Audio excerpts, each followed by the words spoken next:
Now, since our movie posters are all going to be very different, we're just going to walk through the steps. So after you make your first draft, you're going to start with a pencil on your poster paper and start to plan out your foreground and your background and where your title is going to go.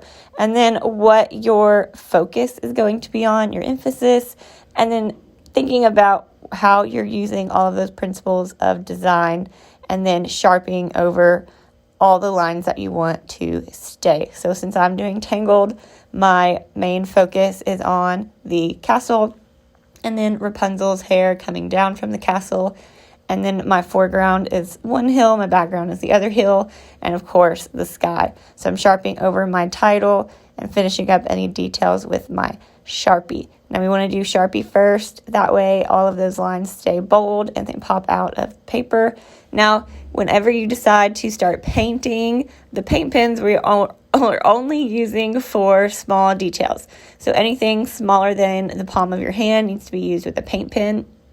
Or if you're just going to do some bolder lines like the way I did the brick on the castle, or some flower dots like I'm doing in the back, anything smaller than the palm of your hand is what you will be using a paint pen for.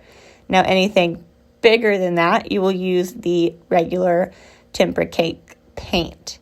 So make sure you're not wasting paint pens. We are only using paint pens for small details, and then everything else we will paint. So paint pens come first because I can paint over those once they're dry with my paint and fill up the whole poster. And I'm just following my first draft plan that I made first and doing the colors and the details that I did there, and I'm all finished.